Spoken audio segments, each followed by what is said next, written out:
Hello, listeners! Coming to you from Harvard Radcliffe Institute, this is BornCurious, which is about unbounded curiosity.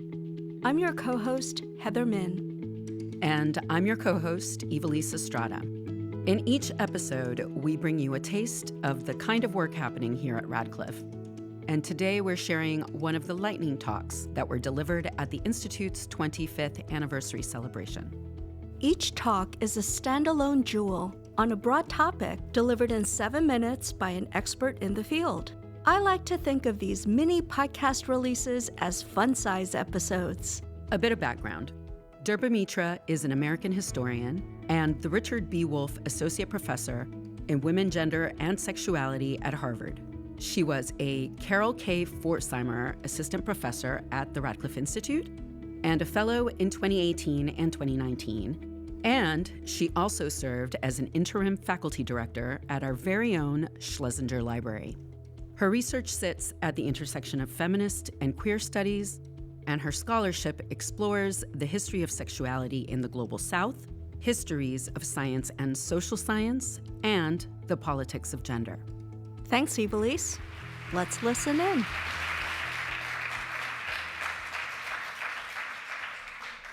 We may think of the concept of gender as a timeless idea, one that has organized our societies since time immemorial.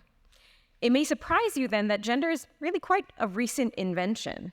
It seems like a natural idea in our world today because the concept appears everywhere, all over, in most domains.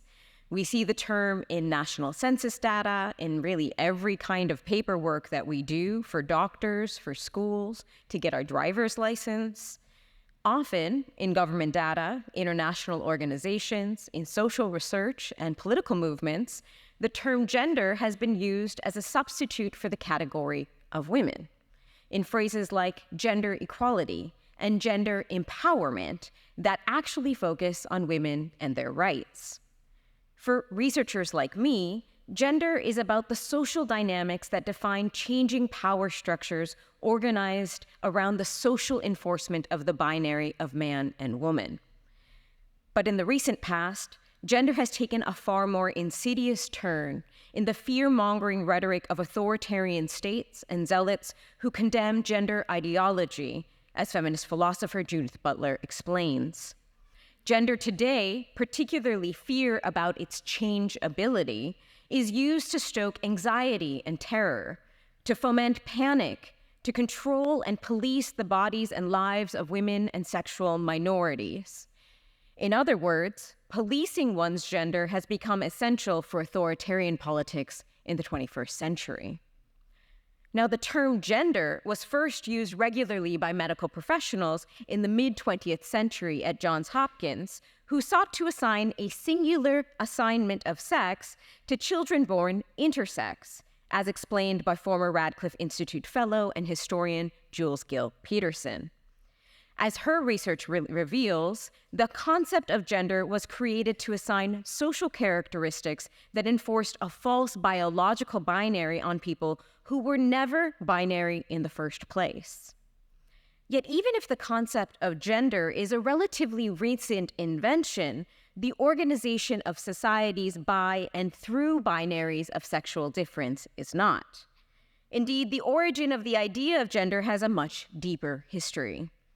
As scholars show, the notion that humans have only two binary sexes is false, based in mountains of scientific research and social data that shows that every person experiences a spectrum of gender in their lifetime. The idea that there is only one gender or gender binary is linked to the massive reorganization of most people in the world through systems of enslavement and colonialism. In my first book, Indian Sex Life, Sexuality and the Colonial Origins of Modern Social Thought, which I completed here in this beautiful space as a Radcliffe Fellow from 2018 to 2019, I explore how colonialism and colonial powers used racialized discourses about modern civilization to create gender difference based in the sexual subordination and exploitation of colonized people.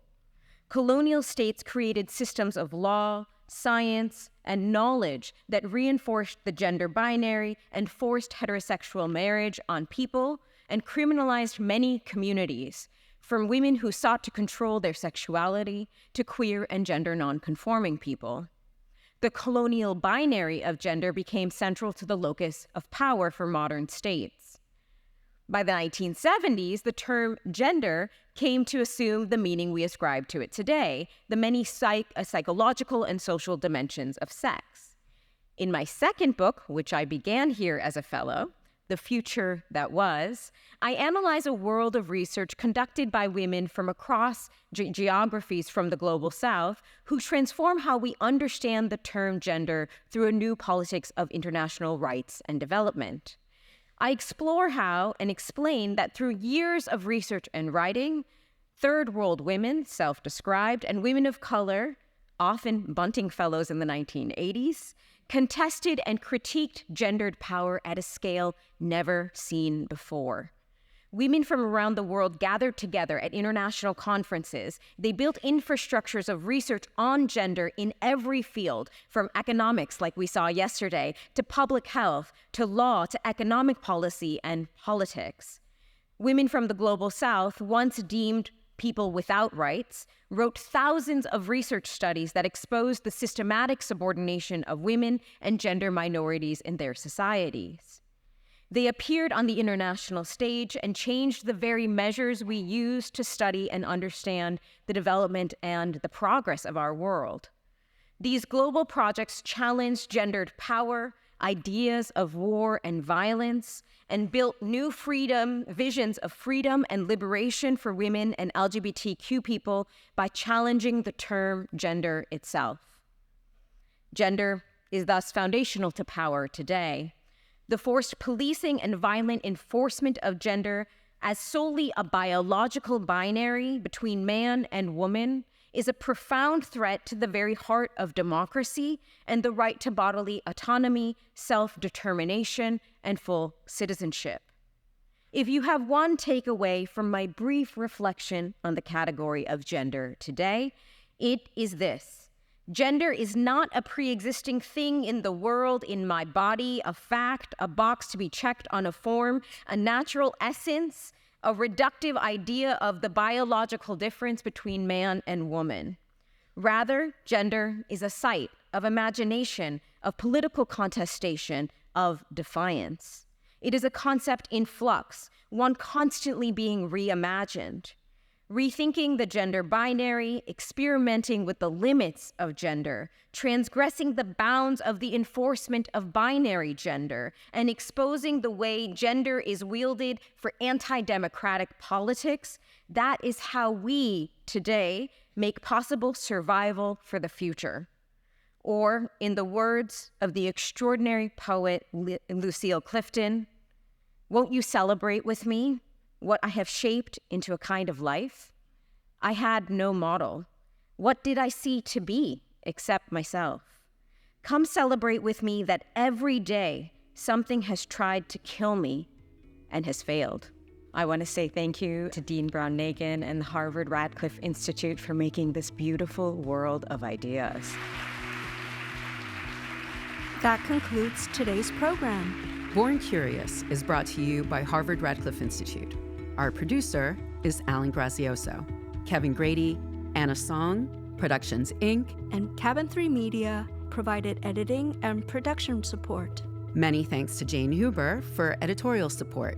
And we are your co-hosts. I'm Heather Min. And I'm Ivelisse Estrada. Our website where you can listen to all our episodes is radcliffe.harvard.edu/BornCurious. If you have feedback, you can email us at info@radcliffe.harvard.edu. You can follow Harvard Radcliffe Institute on Facebook, Instagram, LinkedIn, and X. And as always, you can find BornCurious wherever you listen to podcasts. Thanks for learning with us. And join us next time.